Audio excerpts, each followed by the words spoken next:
اور یہاں پہ NA46 سے آزاد امیدوار عامر مغل، 47 سے شعیب شاہین صاحب یعنی کہ پاکستان تحریک انصاف کے یہ تینوں، اور NA48 سے علی بخاری، یہ تینوں امیدواروں نے انتخابی نتائج کو ٹریبیونل میں چیلنج کر دیا ہے۔ یہ اسلام آباد ہائی کورٹ میں اب یہ ٹیک اپ کیا جائے گا اور اس کی ہیئرنگ ہوگی، اور اس سے پہلے بڑی مشکل سے اسلام آباد ہائی کورٹ کے آرڈر پر ہی ان تینوں امیدواروں نے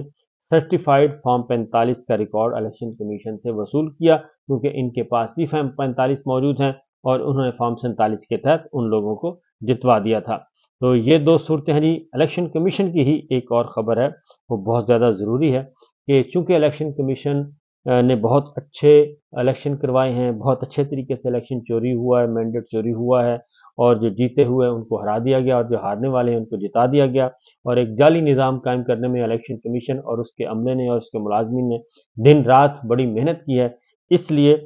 چیف الیکشن کمشنر سلطان سکندر راجہ صاحب نے خوش ہو کر الیکشن کمیشن کے ملازمین کو ان کی گراں قدر خدمات کے پیش نظر کوئی 12-14 کروڑ روپیہ انعام و کرام کے طور پہ ان کو دے دیا ہے۔ یقیناً وہ خود بھی وصول کریں گے انعام و کرام، لیکن وہ بہت زیادہ ہوگا، اور وہ اور ان کے 4 رکن جو ہیں اراکین الیکشن کمیشن،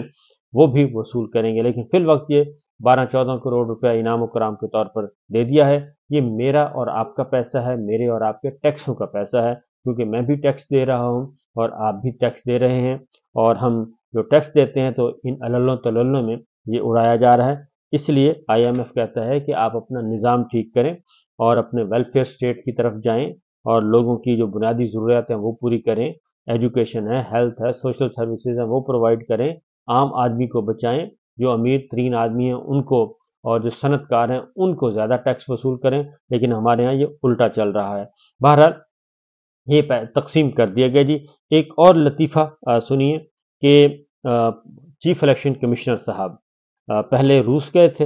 اور روس کا جائزہ لینے گئے تھے، کیونکہ صدارتی الیکشن ہوا تھا وہاں پہ، اور آبزرور کے طور پہ گئے تھے، انٹرنیشنل آبزرور کے طور پہ۔ میں خود حیران ہوں کہ ایسے لوگوں کو شرم بھی نہیں آتی کہ تھوڑا سا احساس ندامت ہوتا ہے کہ ہم نے کیا الیکشن کروایا ہے اور ہم کس منہ سے انٹرنیشنل آبزرور کے طور پہ دوسرے ملکوں میں جا رہے ہیں۔ اب جناب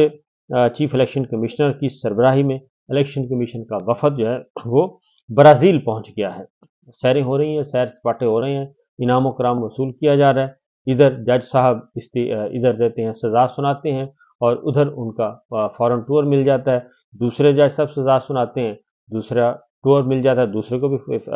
ٹرائل ٹور مل جاتا ہے انٹرنیشنل۔ تو ابھی چیف الیکشن کمشنر سلطان سکندر راجہ صاحب کی سربراہی میں الیکشن کمیشن کا وفد جو ہے وہ برازیل پہنچا، اور انہوں نے کرنا ہے کہ الیکٹرانک ووٹنگ مشین کا جائزہ لینے کے لیے وہ پہنچے ہیں، جبکہ الیکٹرانک ووٹنگ مشین جو ہے وہ ختم کر دی تھی، اور یہی راجہ صاحب تھے جو کہہ رہے تھے کہ جناب یہ صحیح نہیں ہے نظام، اور اس لیے کہ اگر الیکٹرانک ووٹنگ مشین ہوتا تو پھر یہ الیکشن چوری نہ ہوتا، کیونکہ پھر 45-47 کا رولا ہی نہ پڑتا، بلکہ وہ ساتھ ساتھ رزلٹ آپ کا تیار ہو رہا ہوتا ہے۔ تو اس لیے الیکٹرانک ووٹنگ مشین جو ہے وہ ختم کر دی تھی، اور باقاعدہ طور پہ قانون سازی کر کے اس کو ختم کیا گیا تھا۔ تو برازیل اور بھارت وہ ممالک ہیں جہاں EVM کا استعمال طویل عرصے سے کیا جا رہا ہے، لیکن پاکستان میں جب عمران خان اور ڈاکٹر عارف علوی پریزیڈنٹ صاحب نے جب یہ سارا کچھ بڑی محنت کے ساتھ یہ کیا، لیکن اس کے بعد یہاں سے ہٹا دیا گیا اور قانون سازی کر کے اس کو کالعدم قرار دے دیا گیا، یعنی کہ وہ واپس لے دیا گیا۔ اور وفد میں جی برازیل گئے ہیں، جن میں صوبائی الیکشن کمشنر پنجاب اعجاز چوہان اور DGIT خضر عزیز اور ندیم زبیر بھی شامل ہیں۔ اب یہ الیکشن کمشنر جو پنجاب ہیں، آپ کو پتہ ہے آخری وقت میں الیکشن کمشنر پنجاب کو تبدیل کر دیا گیا تھا، کیونکہ الیکشن کمشنر لاہور نے اور پنجاب نے ایک خط لکھا تھا چیف الیکشن کمشنر کو کہ جناب یہاں پہ دھاندلی ہو رہی ہے، اور دھاندلی کس وقت انہوں نے لکھا تھا؟ جب کاغذات نامزدگی چھینے جا رہے تھے، امیدواروں کو اٹھایا جا رہا تھا، تجویز کنندگان تائید کنندگان کو اٹھایا جا رہا تھا، اور ریٹرننگ افسر جو ہے وہ کاغذات وصول نہیں کر رہے تھے، اس وقت خط لکھا تھا۔ پھر الیکشن کمیشنر پنجاب کو تبدیل کر کے ان کو میرا خیال ہے بھیج دیا گیا تھا، کھڑے لائن لگا دیا گیا تھا، اور بلوچستان سے پھر اعجاز چوہان صاحب کو کی خدمات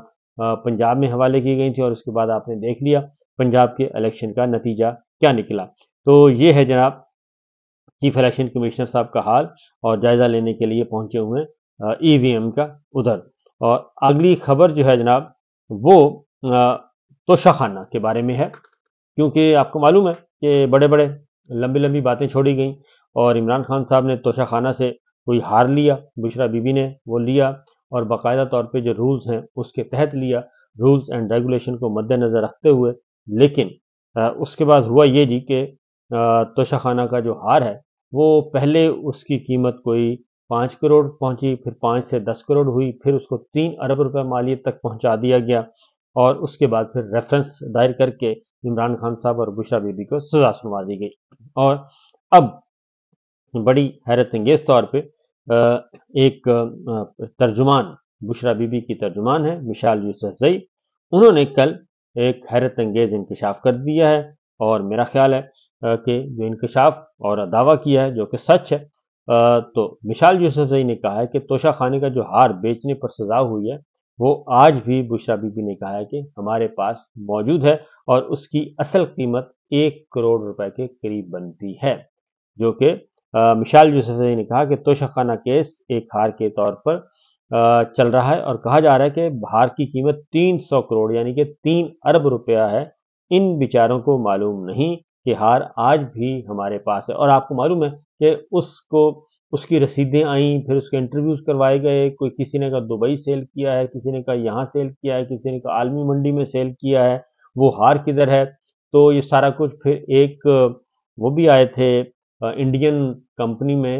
کمپنی کے ایک ملازم کراچی کے، وہ آ کے انہوں نے پھر آ کے گواہی دی تھی۔ تو یہ ساری گواہیاں یہ سب کچھ کہاں جائیں گے؟ تو صورتحال یہ ہے کہ وہ ہار جو ہے، بشرا بی بی نے کہا کہ ہم جیل میں پیش کرنا چاہتے تھے توشہ خانہ عدالت میں، احتساب عدالت میں، لیکن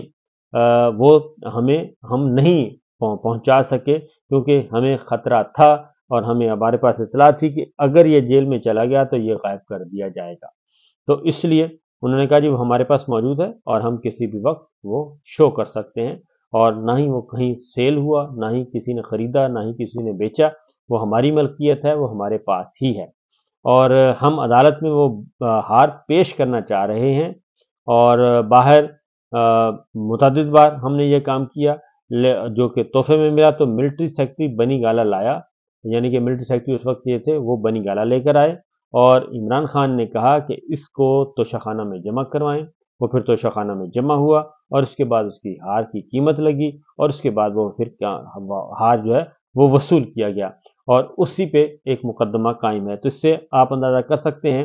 کہ آنے والے دنوں میں کتنی دلچسپ صورتحال پیدا ہونے جا رہی ہے۔ اب آتے ہیں جی فیض آباد دھرنے کیس پہ۔ قاضی فائز عیسیٰ صاحب نے بڑے ذوق شوق سے ایک کمیشن بنوایا، ایک فیصلہ دیا تھا۔ پہلے تو فیض آباد دھرنا کیس بڑا مشہور ہے، اور جب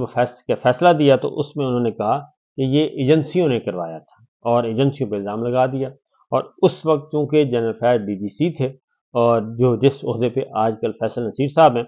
تو انہوں نے ڈی جی سی فیض حمید صاحب نے ادھر دستخط کیے تھے، ایک معاہدہ ہوا تھا، معاہدے پہ دستخط کیے تھے، اور ان میں جنرل فیض صاحب جو ہیں وہ گارنٹر تھے۔ اس وقت کے وزیر داخلہ بھی موجود تھے، احسن اقبال صاحب۔ اور فیض آباد دھرنا کیس بڑا مشہور کیس ہے، وہ قاضی فائز عیسیٰ صاحب نے اس پہ ایک ججمنٹ دی، اور ججمنٹ میں انہوں نے کہا کہ جناب یہ ایجنسیوں کے لوگ ہیں، انہوں نے غلط کام کیا ہے، اور یہ دھرنا کرواتے ہیں، دھرنا اٹھاتے ہیں، ان کے خلاف کارروائی کی جائے۔ وہ اپیل پڑی رہی، وہ اپیل سب سے پہلے آ کے قاضی فائز صاحب نے اس کو ٹیک اپ کیا، اور ان کا خیال تھا کہ جنرل فیض حمید جو ہیں ان کو پھنسایا جائے، لیکن انہی کی پسند کے مطابق کمیشن بنا۔ کمیشن میں اب تمام گواہیاں آ گئی ہیں، شاہد خاقان عباسی، اس وقت کے وزیر اعظم، اس وقت کے وزیر داخلہ احسن اقبال صاحب، اس وقت کے ڈی جی آئی بی آفت سلطان صاحب، اور دیگر تمام حکام تشریف لا چکے۔ انہوں نے اپنا اسٹیٹمنٹ ریکارڈ کروایا،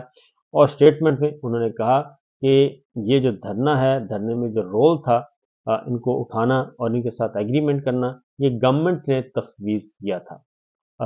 اتھرائز کیا تھا جنرل فیض حمید کو کہ وہ جائیں اور جا کے ان سے بات کریں، اور جا کے دستخط بھی کرنے پڑے، معاہدے پہ دستخط کر دیں۔ یہ اس وقت کا حکومت نے سارے کے سارا بیان ریکارڈ کر دیا۔ تو وہ جو جنرل فیض حمید کو اور جو قاضی فائزہ صاحب نے جناب فیض حمید کو فکس کرنا کا پروگرام بنایا تھا وہ تو ہو گیا ہے ملیا میٹ۔ اب قاضی فائز عیسیٰ صاحب نے یہ کہا تھا کہ چونکہ میں نے دھرنا کیس فیض آباد دھرنا کیس کی ججمنٹ دی ہے اس لیے میرے خلاف ریفرنس آیا تھا، تو وہ انتقامی کارروائی تھی اور اسی کی بنیاد پہ یہ اب تک کھیلتے رہے ہیں۔ تو اب پوچھنا یہ ہے کہ اب تو وہ سارے کا سارا قضیہ ہی ختم ہو گیا، تو اب تو پتہ چلا کہ جناب فیض حمید تھے ہی نہیں اور ایجنسیوں کا کچھ میں رول ہی نہیں تھا، اور اس وقت بھی گورنمنٹ کہہ رہی ہے، تحقیقات کے مطابق کہہ رہی ہے۔ تو اب قاضی عیسیٰ صاحب کہاں کھڑے ہیں اخلاقی طور پہ، قانونی طور پہ، آئینی اعتبار سے کس جگہ پہ کھڑے ہیں کہ وہ سارے کا سارا انہوں نے بلیم گیم کیا اور اپنی باہر کی جو پراپرٹیز ہیں جو نشاندہی کی گئی اس وقت، اور وہ پراپرٹیز ابھی تک موجود ہیں اور وہ پراپرٹیز تو آگے پیچھے کہیں نہیں ہوئی، تو پھر اب کیا قاضی عیسیٰ صاحب یہ ذمہ داری قبول کریں گے کہ انہوں نے بہتان لگایا، بہتان تراشی سے کام لیا، اور وہ اپنے عہدے سے کیا استعفیٰ دینا پسند فرمائیں گے؟ یہ ہے اصل سوال، کیونکہ جے آئی ٹی نے ان کے موقف کی نفی کر دی ہے اور اسی کی بنیاد پر انہوں نے کہا تھا میرے خلاف ریفرنس بنایا ہے، اور وہ ڈھنڈورا پیٹتے رہے اور ڈھول پیٹتے رہے کہ جناب حال دہائیاں دیتے رہے کہ میرے ساتھ یہ ہو گیا، میرے ساتھ وہ ہو گیا۔ تو آج وہ ساری کی ساری باتیں غلط ثابت ہو گئی ہیں۔ اس کمیشن کی رپورٹ میں جے آئی ٹی جو بنائی، اسپیشل کمیشن بنایا، اس کی رپورٹ میں آج کا یہ ساری باتیں غلط ثابت ہو چکی ہیں۔ تو فی الوقت اتنا ہی تھی، باقی بات انشاءاللہ اگلی ولاگ میں اجازت دیجیے، اللہ حافظ۔